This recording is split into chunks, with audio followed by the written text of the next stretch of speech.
Oke pemirsa, ini bagian depan dari situs Pojok Soekarno. Ini yang jadi satu tempatnya dengan pesantren Jati Diri Bangsa Indonesia. Ini bagian depannya ya. Ini terus nanti kita telusuri di dalam sampai mudah-mudahan bisa seluruh area kalau bisa, mudah-mudahan ya, paling tidak sebagian besarnya yang bisa mewakili informasi tentang situs dalam pojok. Nah, ini tepatnya namanya Cagar Budaya Situs Dalam Pojok. Dilindungi Undang-Undang Nomor 2 Tahun 2010 tentang cagar budaya. Nah, ini ya, atas berkat rahmat Allah yang Maha Kuasa, Persada Soekarno, situs dalam Pojok Kediri, Desa Pojok Krapak, Kecamatan Wates, Kediri, Jawa Timur. Nah, ini samping kanannya, dapur samping kanannya, yang tadi sebelah kirinya. Nah, kita masuk ke dalam. Nah, ini bagian dalam situs pojok. Nah, itu kantor Persaudaraan Cinta Tanah Air, PCTAI. Nah, itu sebelahnya ada ini. Ini ada beberapa informasi tentang tempat ini. Nah, ini nanti lokasi awal Soekarno menggali Pancasila, pohon kepuh jadi saksi bisu napak tilas. Nah, Soekarno menggali ide Pancasila di Kediri, pohon kepuh. Nah, ini salah ketik, berusia ratusan tahun. Nah, ini Soekarno napak tilas tempat awal menggali Pancasila. Ini sama informasinya.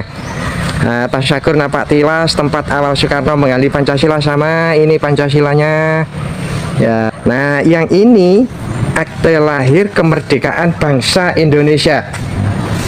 Nah, ini sama, ini ternyata ada dua akte.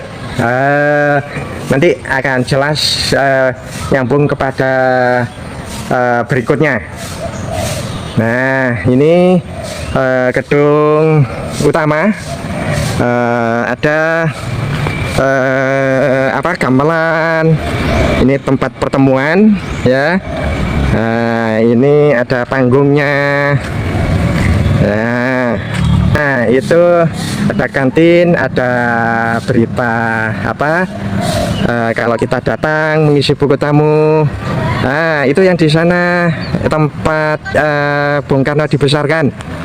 Nah, itu ini depannya, bagian depan masih kita telusuri lebih dekat.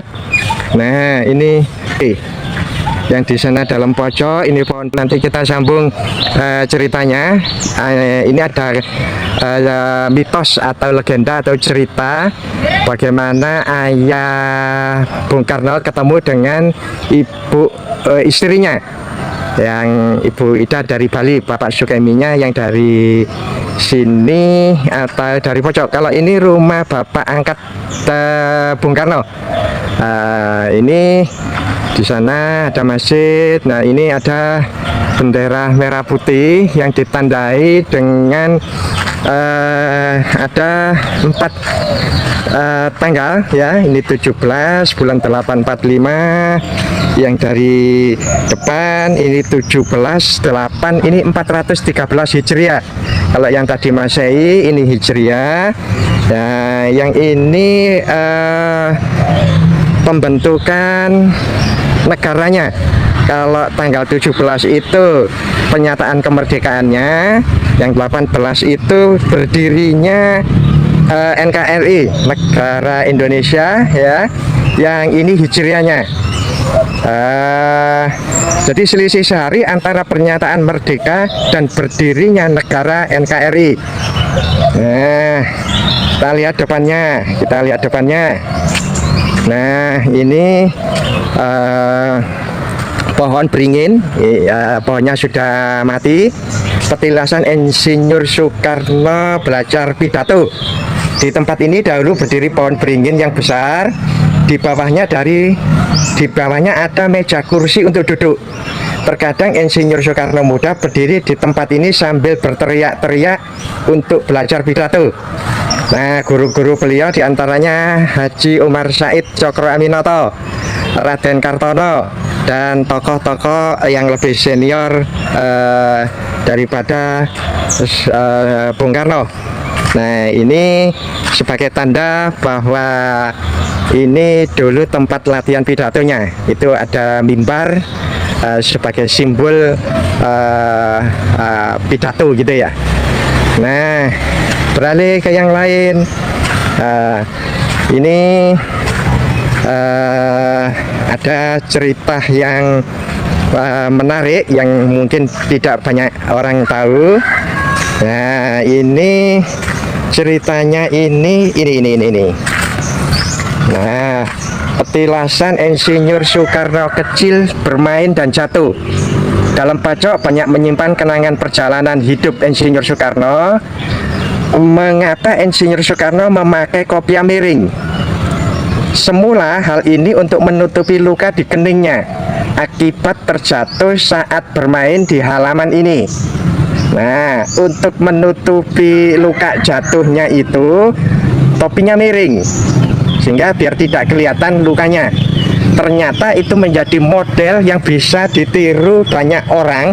Kalau pakai kopiah itu agak miring. Ternyata musibah kecelakaan itu bisa menghasilkan sebuah model yang indah. Nah, mudah-mudahan kalau kita tertimpa masalah, tertimpa ketidakenaan, mudah-mudahan bisa mengolahnya menjadi sesuatu yang indah, modis, dan banyak menarik banyak orang untuk kebaikan. Ini ditandai dengan ini. Nah, ini kita masuk ke berikutnya. Ya, kita masuk ke dalam pojok. Ini kita masuk. Nah, ini pemirsa, kita masuk.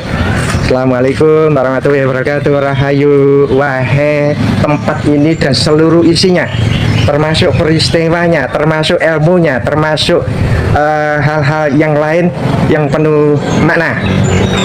Nah, ini patung Ganesha ya.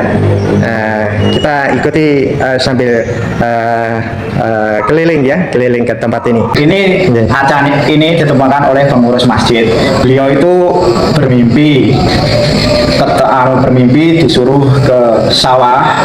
Di situ ada sesuatu. Beberapa kali beliau bermimpi tapi tidak segera ke sawah. Setelah beberapa hari beliau ke sawah, melihat di sawah itu ada gampeng, istilahnya di sini gampeng atau seperti ereng-ereng lah. Di situ ada longsoran. Langsung beliau menemukan ada ini. Setelah ditemukan sesuai dengan mimpi beliau supaya ada itu diserahkan ke sini. Waktu itu sekitar jam 10-an sampai jam 11 siang itu beliau ke sini membawa aja diserahkan kepada pengurus yang ada di sini. Sekilas beliau itu bermimpi atau dapat wangsit lah istilahnya untuk menyerahkan aksa Ganesha ini ke sini ke dalam pojok. Gitu ya. Ini ada ditemukan berapa gitu nggih? Ada di sini ini. Nah, ini teman-teman pemirsa. Ya. Kita lanjut ke mana? Saya ngikutin jenengan lawan sekilas saja. Nah, ini ruangan utama. Ada ini. Ada teken peninggalan. Ini teken-tekennya beliau. Iya. Ayah angkatnya namanya Pak Sumo Suwoyo. Itu yang katanya tabib itu. Ya, betul. Nah, jadi Jadi beliau dirawat sejak kecil sakit-sakit, kemudian dirawat sama Eyang Suweyo. Terus ada yang Bapak Talas desa sini itu namanya siapa? Ayahnya Eyang Suweyo katanya. Nah, ini teman-teman di ruangan utama sekilas, ini foto-foto beliau. Nah ini tempat duduk ini Pak Karno itu waktu itu menurut cerita sama ayah angkat beliau ditempatkan di sini itu di Sabdo itu di Sabda. Iya. Besok bayi ini, anak kecil ini akan jadi bunganya dunia, istilahnya kalau bahasa Jawanya besok bocah ini lek gede jadi kembangnya jagat. Nah Pak Karno ditempatkan sini sama Raden Suweyo. Ini nih teman-teman. Dan itu tahun 1904. Nah, ini Ayahnya Bung Karno waktu di Sabdo itu menangis Pak. ya. Karena apa? Beliau punya keyakinan kalau di Sabdo jadi kembangin jagat. Kan kalau orang Jawa itu mungkin bisa gimana ya, susah atau jadi kembang apa itu kesusahan yang berat lah gitu. Oh, bisa dua arti ya. Ya, bisa. Ternyata yang dimaksud oleh yang Suweyo bukan kebanyakan yang sakit itu bukan, tapi menjadi pelita dunia atau orang besar. Ini kita dari masuk pintu utama, ini ruangan utama, ini ganesanya tadi, saya puter ya. Nah, ini teman-teman pemirsa, ini ada tombak, ada sertifikat, berbagai macam itu tadi, mudah-mudahan terang gitu ya. Nah, ini kita masuk ke ruangan ini. Yang utama di sini Pak, sebenarnya ada sesuatu yang sangat terlupakan Pak. Iya. Ini duplikat akte kelahiran kemerdekaan bangsa tanggal 17 Agustus. Jadi ada aktenya. Ada aktenya. Jadi 17 Agustus itu bukan kemerdekaan Republik, Pak. Republik belum ada. Ini ada aktenya supaya sekarang kan kebanyakan lupa dikatakan 17 Agustus itu kemerdekaan Republik Indonesia. Padahal Republik Indonesia itu belum berdiri. Jadi founding fathers kita Bapak Soekarno mengaktekan akte lahir kemerdekaan bangsa 17 Agustus. Tapi yang tanda tangan juga beliaunya ya. Dia yang membuat akte, yang tanda tangan juga beliau. Nah, ini nanti kita pelajari. Di sini yang juga ada akte pendirian Negara Kesatuan Republik Indonesia.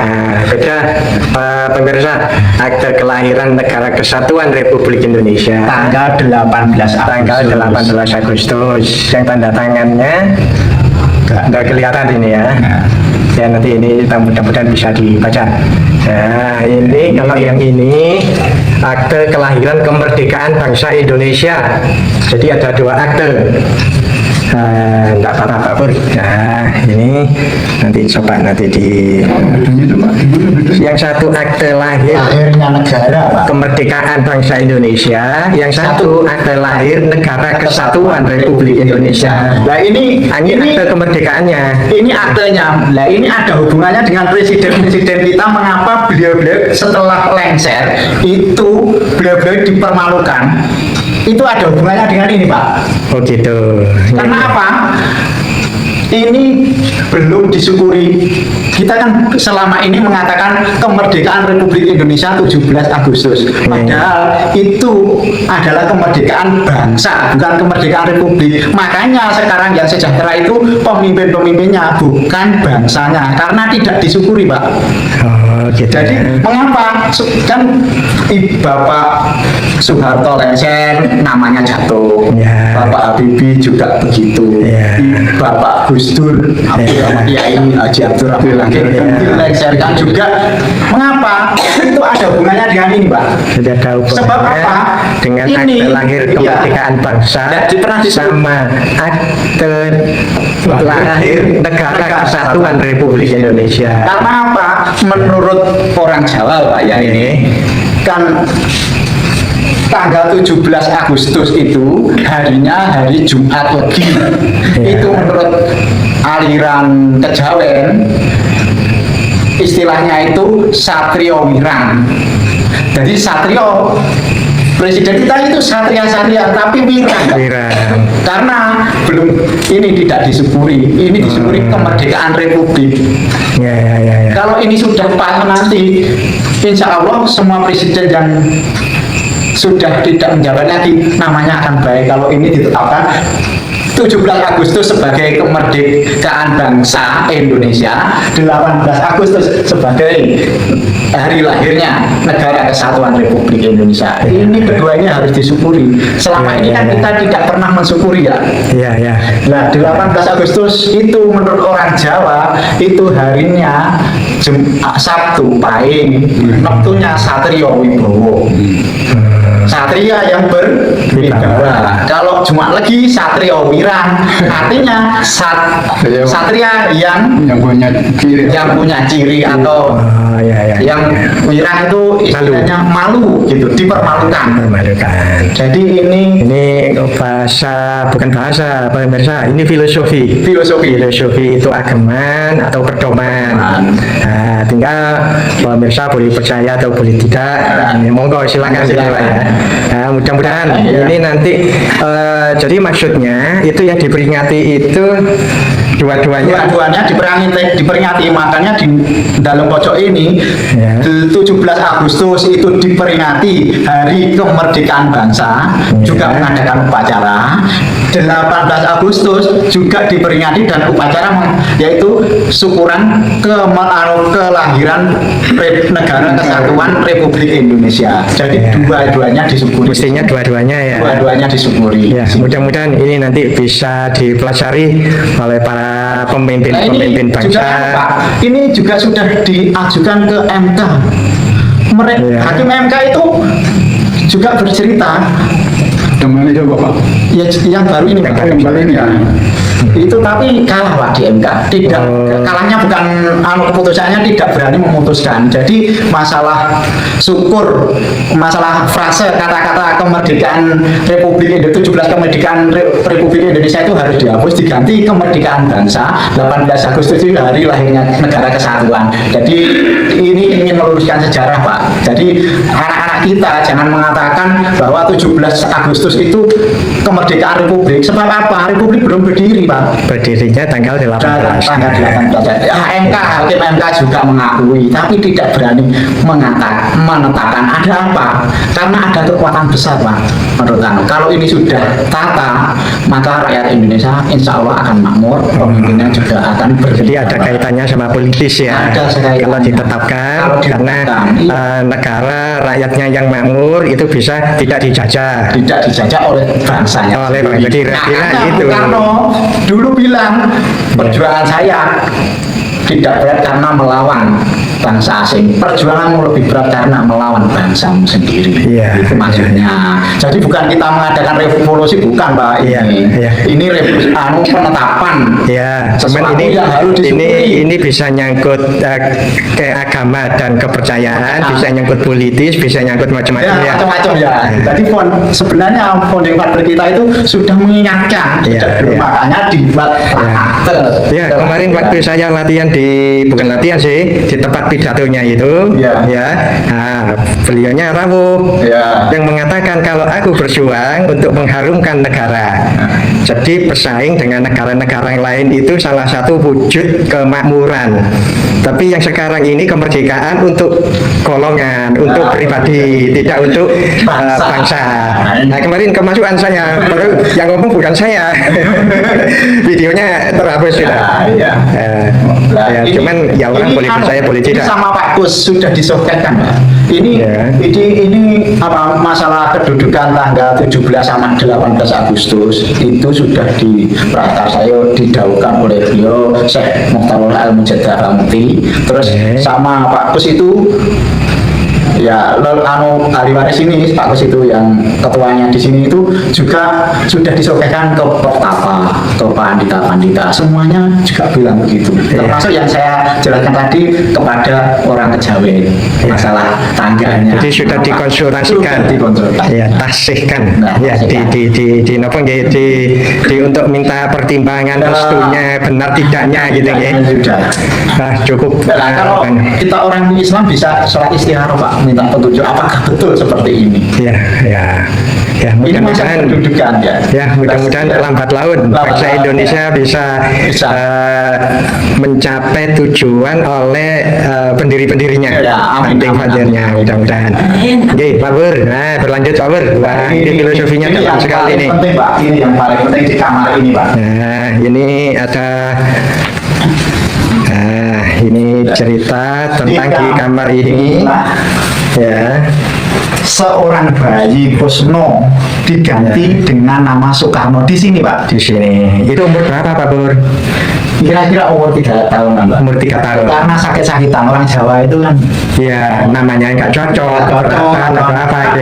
Dulu dia Pak di Rejo Agung Ploso Jombang Pak. Lahirnya di sana. Lahirnya Di di Rejo Agung Ploso Kabupaten Jombang. Bukan Surabaya Pak. bukan Surabaya. Kalau ingin tahu sejarah itu bisa berhubungan dengan Gus Binhan, titik nol Soekarno yang mengarang buku titik nol Soekarno itu. Iya, iya, iya. Ini sedang proses Pak, penetapan rumah kecil apa itu rumah kelahiran bayi Kusno Yang di Jombang. yang di Jombang itu lagi proses Di Pak. pelosok. Di Ploso, desanya Rejo Agung, Kecamatan Ploso, Kabupaten Jombang. Di situ bapaknya Pak Karno, Pak Sukeni itu waktu itu mengajar di situ Pak, di sekolah Angko Loro yang dekatnya terminal ya. Iya, iya. Waktu dinas di situlah Bung Karno dilahirkan.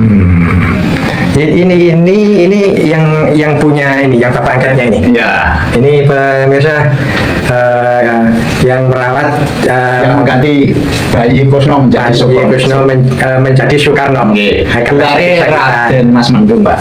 Untuk Bung Karno-nya. Untuk Beliaunya ini. RM ini Raden Mas Pak. Ya, ya, ya. Itu yang bapak alas di sini itu ayahnya. Pak? Ayahnya ini Pak. Namanya? Saya Udah lupa ya. Iya. Jadi beliau ini termasuk putra dari yang bapak alas Desa Poco. Ya, Ayahnya beliau ini ayahnya itu termasuk sesepuhnya. Ya. Ini mudah-mudahan beliau Bung Karno sama Nah, perintis-perintis itu, Pak. NKRI diberi kebahagiaan di alamnya. Nah ini Ya. ada foto Pak. Ya, Nah, ini ini yang menengok bayi Kusno Pak, Raden Mas Said Soemodiarjo. Riwayat kelahiran Soekarno di Ploso. Jadi bukan di Surabaya Pak. iya, iya, iya. Nah, waktu hari apa itu kelahiran Bung Karno 6 Juli yang lalu itu di Pendopo itu ada apa itu ada Sarasya Mbak yang di Gus Windan. Beliau itu membawa foto Cindy Adam itu sudah pernah ke Mbak ke tempatnya kelahirannya bayi Kusno Pak. Ya, ya, ya, di Nah, pelosok di itu ya. pelosok itu. Jadi sejarah Indonesia itu dikaburkan Pak. Mengapa kok tidak diorbitkan sejarah kelahiran Bung Karno, sejarah bayi Kusno menjadi Soekarno kan tidak ada Pak. Ya, ya, Tidak ada. Amin, amin, alhamdulillah. Apa itu memang dikaburkan atau gimana? Ada rahasianya. Ya, semoga mudah-mudahan itu nanti yang clear semuanya. Ah, iya. Yang penting bagaimana menindaklanjuti yang sekarang kacau balau itu. Ini sepeda ini. Sepeda ini Pak yang mengantarkan surat petisi untuk apa itu frase kemerdekaan bangsa kemerdekaan Republik Indonesia 17 Agustus itu menjadi kemerdekaan bangsa menggunakan sepeda ondar ini dari sini ke Istana Negara Pak. Pak Karno, bukan? Bukan. Utusan atau siapa? Utusan dalam pojok sini Pak untuk frase kemerdekaan Republik Indonesia 17 Agustus itu kemerdekaan Republik Indonesia menjadi kemerdekaan bangsa yang saya Iya, yang di depan itu dibiarkan. Jadi pertama kali membawa sepeda surat itu petisi itu disampaikan ke Pak Jokowi. Iya, iya, iya. Pak Jokowi masih menjabat itu. Sudah Pak Jokowi Pak menggunakan sepeda ini Iya. membawa surat ini dari sini sampai ke istana. Petugasnya. Petugasnya. Petugas dari Bung Karno. Petugas dari dalam pojok. Oh, petugas dari dalam pojok. Namanya enggak ingat siapa? Enggak ingat saya. Ya. Terus ini, ya, Nah, ini kamar. sebelahnya. Kalau tadi kamar ke nama Kusno. ganti namanya. Ini. Anak remaja nih. Ini. Oh, ini waktu remaja. Iya. Saat di bulan sekolah berkunjung berkunjung beliau ke sini. Nah, ini sampai sekarang masih terawat dengan baik. Ini Ya, apa? ini. Asli, Pak. Ini Kapas ya, masih kapas. oh ya, kalau anunya spraynya belum anu. Kalau kasurnya masih asli ya. Ya. Ya, ini ternyata dari desa yang kecil pojok ini bisa melahirkan seseorang yang gelombangnya mendunia. Iya, betul. Nah, mudah-mudahan kita sowan ke sini ini ketularan gelombangnya rotok naik gitu. Dari rumah tangga ke Pak RT, Pak RW ke Pak RW, Betul. ketularan Iya. ijazah silaturahimnya. Iya. Oke. Nah, ini monggo Pak Bur. Yang penting lain ini pemirsa foto-fotonya barangkali pemirsa mau berkunjung ke sini. Ini umur berapa ini? Ya, masih remaja ini ya, Iya, SD. masih SD. Nah, ini sudah ganti nama. Sudah, Pak. Sudah ganti nama. Ganti nama, Pak. Oh iya, karena sedih 3 tahun ya. Ini ruang apa? Ini ruang tamu ruang keluarga buat sungkeman dari lebaran. Oh gitu. Pribadi. Iya ya. Ini pemirsa sedikit bukti-bukti sejarah. Mudah-mudahan kita orang-orang yang bisa menghargai sejarah untuk membuat sejarah yang lebih baik. Nah, ini dari samping. Dari sana. Assalamualaikum burung. Nah, Waalaikumsalam. Kira-kira itu pemirsa ya. Nah, ini rahayu. Kira-kira salam kebaikan gitu lah. Ini pohon kenolo. Ini kalau kita bertemu dengan ini kita bisa bersalam. Ya. Assalamualaikum rahayu wahai bunga kenolo. Semoga wangimu ikut mewarnai wangiku untuk bersama-sama mewangikan seluruh NKRI dan seluruh alam semesta. Ini mustajabahnya doa atas sebuah tempat, atas sebuah pohon, atas sebuah kejadian dan lain-lain. Tidak boleh. Nah, ini ibunya yang membersihkan, yang menjaga tempat napa namine Bu? Niki tempat Tempat dalemipun Bung Karno, bapak angkatnya Bung Karno. oh nggih. Ini dulu tempat di samping niki nggih. Sami niki dapuripun. Oh, ini dapurnya sekarang ditempati ibu ini. Jenengan sama siapa di sini? Sama majikan Doro Putri itu di dapur sama yang Oh, nggih. pensiunan guru SD. Oh, ngaten. Nggih. Lewat pundi niki? Niki mriki Oh, mawon. nggih, lewat mana? Ini pemirsa kita masuk. Nah, ini dapurnya, ruang samping. ini dapur. Ya, ini dapur. Ya, ini Tadi beli ini ada penjualan. nggih. Nah, ini pemirsa situasinya ini zaman dulu. Nah, ini tempatnya masih pakai ini Bu, pakai kayu. Iya, pakai kayu. Nggih. Awas. Nggih. Jenengan bisa cerita sedikit tentang nggih, mboten. Jenengan siapa? Maaf, ini majikan Doro Putri yang punya rumah ini. Oh, Ini nggih. usianya 80 tahun. Nggih. Pensiunan guru SD, namanya Bu Suratemi. Oh, yang punya rumah ini. Iya, Terus yang punya hubungannya rumah. sama Raden Mendung, nggih. Oh, itu Pak D-nya Suami. Padenya Mas Suami. Mendung itu Pak D-nya Suami. Suami niku Suamiku, Raden Oh. Mas Daryono. itu suami jenengan. Ya, yang punya rumah ini. Jenengan istrinya. Ya. Alhamdulillah. Saya tadi sempat sowan di makamnya tadi malam. Oh, iya toh. Nggih. Terus siapa yang antar? Pak Pur. Pak Pur. Nggih. Oh, Nggih. iya. Sama berarti sama bapaknya kan makamnya. Iya, ada yang dua. Panji, gitu Nggih. ya, yang Panji, Nggih. yang punya tanah semua ini. Nggih. Punya anak pertama namanya yang Sumo Sewoyo dan Mas Bendung itu. Nggih. Yang Panji itu Yang Panji. ayahnya yang Sumo. Yang Panji itu ayahnya yang Sumo. Yang Sumo. Oh, Nggih. terus yang Sumo Dan punya jeneng- yang Sayid. Mertuaku yang Sayid itu adiknya Nggih. Pak Umo. Oh, gitu. Jadi begini Nggih. Pak ya, yang Panji Nggih. yang punya ini rumah ini dulu rumahnya yang Panji. Nggih. Yang Panji punya anak Yang pertama Pak Sumo Sewoyo itu. Nggih. Nah, Itu anak pertama. ini Anak ragilnya tuh. nuwun sewu Bu, biar situasinya nah, rada ombo. Nah, Ya, gini. di sana aja duduk. Ini pemirsa lanjut tadi ngobrol di Pawon. Iya. Situasinya kurang bagus. Ya, Kita ini- tidak di tempat rumah utama. Ya ini. Ya, coba. Tadi Pendopo. jenengan sudah ceritanya. Suamiku, Nggih. cucunya Eyang Panji. Nggih. Ini semua itu dulu milik Eyang Panji. Nggih. Eyang Panji Sumatmojo. Nggih. Eyang Panji punya anak banyak. Nggih. Di antaranya Pak Sumo Sewoyo itu yang pertama. Nggih. Pak Sumo Sewoyo ada namanya nama samarnya Den Mas Mendung. Nggih. Itu salah satu anaknya yang Panji. Yang pertama. Nggih, anak pertama. Nah, itu ayah angkat Ada punya Bung Karno. punya berapa anak? Ya, Punya berapa anak yang Panji? 9. Oh, 9. 9 yang pertama. Nggih. Sewoyo yang ragil mertuaku Raden Mas Oh, Sayid. nggih. Jenengan berarti Menantunya. menantunya. Raden Mas Sayid. Berarti Mas cucu Sayid. Eyang Panji. Ya. Nah, Cucu yang Panji itu yang laki-laki cuma suamiku.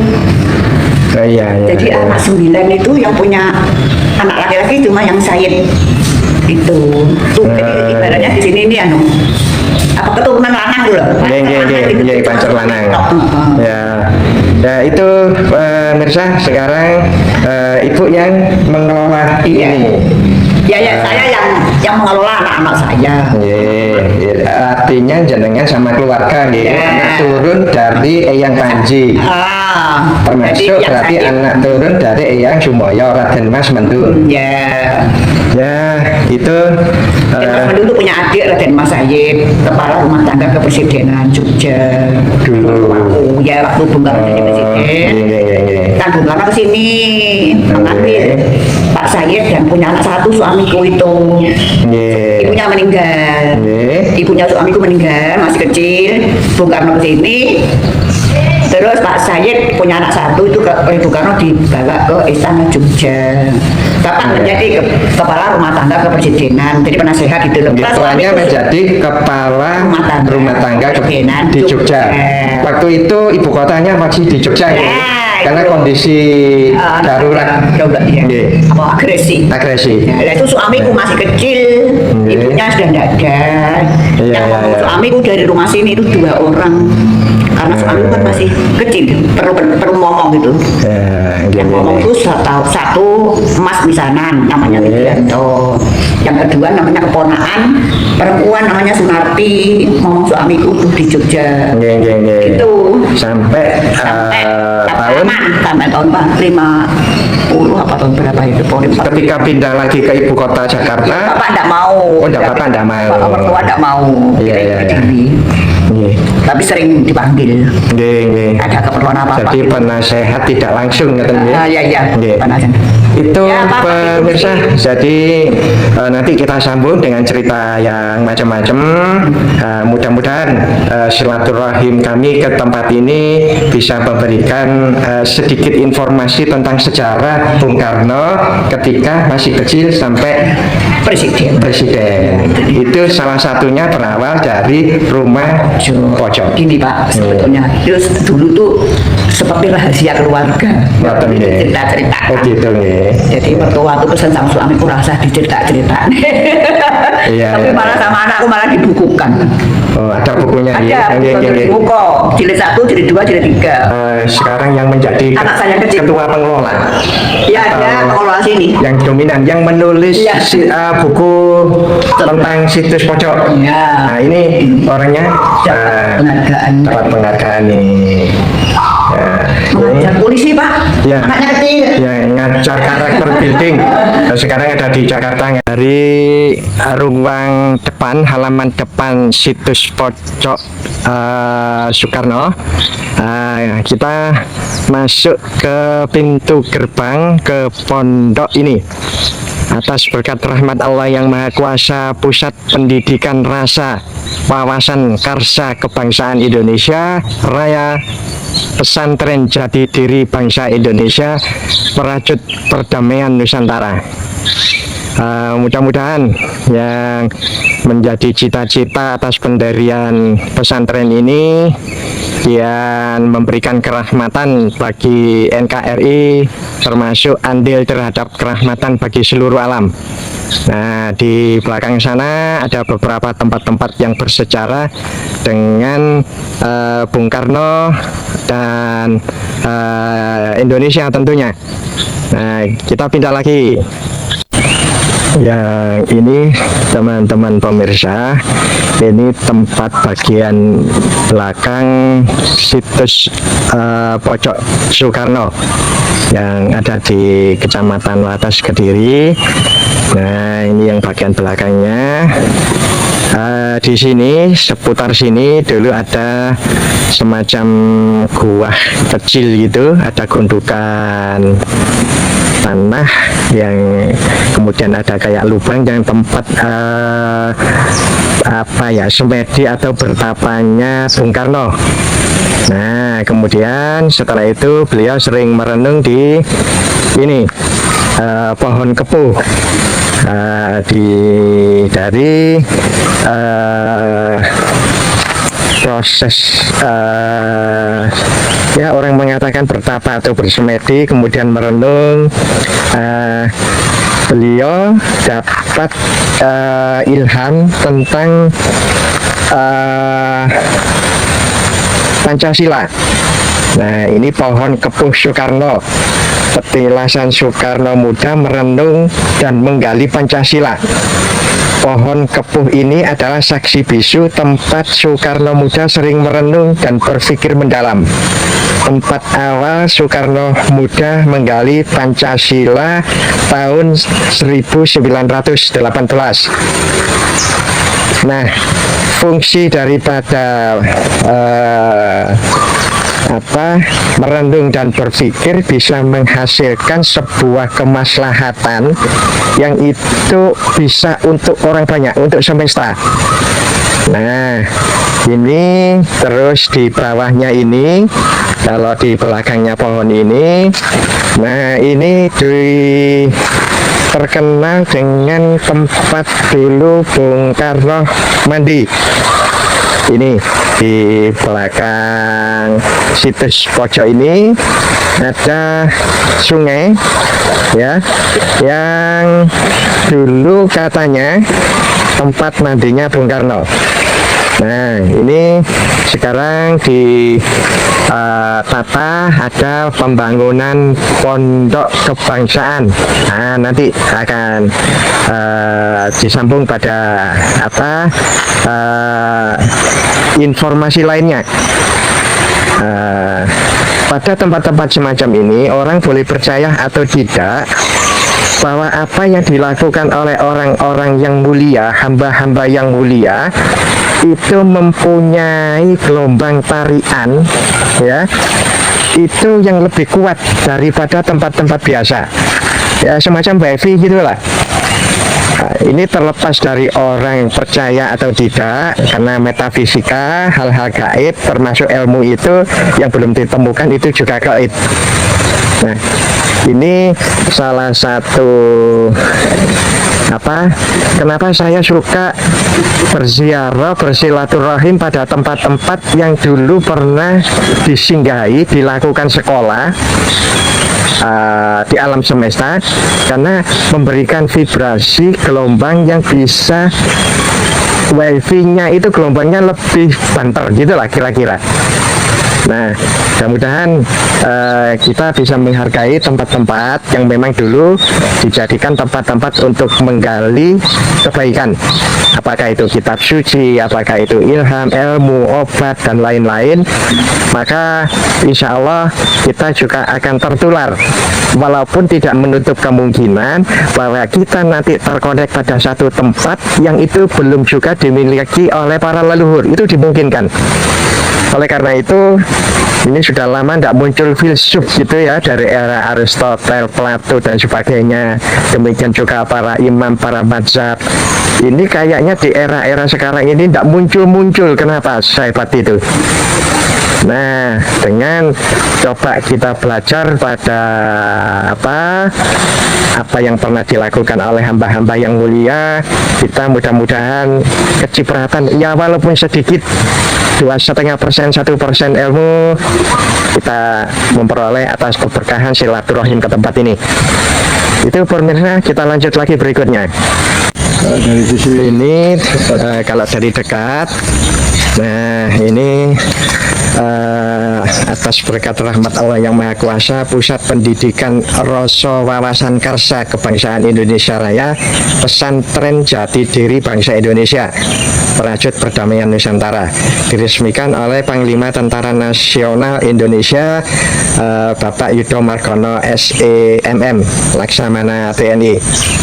Nah, ini memang hal-hal semacam ini bisa menimbulkan penafsiran yang beda-beda gitu kan. Nah, ini diantaranya kita lebih dekat. Ini ada berkat rahmat Allah yang Maha Kuasa, Sumpah Pemuda. Pertama, kami putra dan putri Indonesia mengaku bertumpah darah yang satu, tanah air Indonesia. Kedua, kami putra dan putri Indonesia mengaku berbangsa yang satu, bangsa Indonesia. Yang ketiga, kami putra dan putri Indonesia menjunjung bahasa persatuan bahasa Indonesia. Ini merupakan salah satu hal yang cikal bakalnya unsur-unsur. Ada banyak unsur, ada Sumpah Pemuda, ada mungkin ada Sumpah Petua yang mungkin tidak tercatat, tetapi tercatat dalam jiwa yang menggelorahnya. Banyak unsur-unsur yang barangkali tidak tertulis di dalam sejarah atau belum berkesempatan. Nah, ini atas berkat rahmat Allah yang Maha Kuasa, Indonesia Raya. Indonesia, tanah airku, tanah tumpah darahku. Di sanalah aku berdiri, jadi pandu ibuku. Dan seterusnya, ini pemirsa bisa dilihat. Ini ada stansa 1, stansa 2, stansa 3. Monggo, tanpa kita berupaya untuk destruktif. Ini bagian daripada unsur sejarah, nilai-nilai sejarah yang perlu kita ketahui. Tentu di dalam perkembangannya ada info yang bisa variasinya bisa berbeda-beda. Mari kita jadikan modal untuk membangun NKRI yang lebih baik lagi dari sekarang. Nah, ini diantaranya. Ini ada lagi teks proklamasi. Nah, ini atas berkat rahmat Allah yang Maha Kuasa, proklamasi kami bangsa Indonesia dengan ini menyatakan kemerdekaan Indonesia. Hal-hal yang mengenai pemindahan kekuasaan dan lain-lain diselenggarakan dengan cara seksama dan dalam tempo yang sesingkat-singkatnya. Jakarta, 17 Agustus 1945, atas nama bangsa Indonesia, Bapak Soekarno-Hatta. Nah, ini gerak cepat begitu ya. Kita harus menunggu sempurna untuk mendirikan sebuah negara, untuk membangun NKRI. Demikian juga dengan ini diselenggarakan dengan seksama dan dalam tempo yang sesingkat-singkatnya. Mudah-mudahan penerus-penerusnya ini dalam upaya menyelenggarakan penyelesaian masalah NKRI ini tidak berlama-lama. tetapi diupayakan dalam tempo yang sesingkat-singkatnya agar NKRI kian menuju keadilan, kemakmuran, dan kesejahteraan bagi seluruh rakyat Indonesia. Untuk Presiden Prabowo, untuk selaku eksekutif, pimpinan eksekutif tertinggi, untuk legislatif, untuk yudikatif, untuk TNI, untuk semua. Ayo kita dalam tempo yang sesingkat-singkatnya kalau bisa, jangan dilama-lama, apalagi diporak-porandakan, diadu domba antara unsur satu dengan unsur yang lainnya. Nah, ini pembukaan Undang-Undang Dasar Negara Republik Indonesia tahun 1945. Nah, ini pemirsa, tentu kita sebagian besar sudah kita dapatkan di bangku sekolah, mulai dari SD, SMP, SMA, perguruan tinggi pun kadang masih diberikan. Nah, ini berikutnya ada Pancasila. Ya, ini kita sudah hafal semua. Mudah-mudahan di dalam implementasinya itu tidak hanya hafal di dalam kalimat-kalimatnya, tapi juga paham dalam mengimplementasinya. Tentu jika ada salah, kurangnya, kita belajar sama untuk saling mengingatkan agar kian kuat dan kian paham dalam berpancasila, termasuk dalam aturan perundangan semuanya. Kian paham, kian tahu, kian kenal, kian ngerti, dan kian paham mengimplementasikan untuk RI dan seluruh alam semesta. Nah, ini lingkungan sekitar pondok sebagaimana yang tertera di papan peresmian tadi. Nah, kita berganti ke tempat yang lain, pemirsa. Ini sumpah jati diri bangsa. Atas berkat rahmat Allah yang Maha Kuasa, sumpah jati diri bangsa. Kami warga negara Indonesia bersumpah: 1. Tidak akan meninggalkan jati diri bangsa Indonesia dimanapun kami berada. 2. Tidak akan meninggalkan jati diri bangsa Indonesia kapan saja, dalam keadaan apa saja. 3. Tidak akan meninggalkan jati diri bangsa Indonesia apapun resikonya. Mudah-mudahan ini salah satu upaya dari warga negara yang mendedikasikan diri untuk cinta yang sejati-jatinya atas NKRI. Nah, tentu ada sumpah-sumpah yang lain yang barangkali dari persatuan, kelompok, majelis, organisasi, dan sebagainya. Tentu ada sumpah-sumpah sejenis yang itu akan mewarnai kebinekaan Nusantara NKRI. Semoga aneka macam sumpah atau janji atau komitmen atau apapun namanya itu bisa bervariasi macam-macam, tapi kayak puzzle begitu. Semoga kian membuat indah, makmur, adil, sejahtera surganya NKRI. Amin, amin.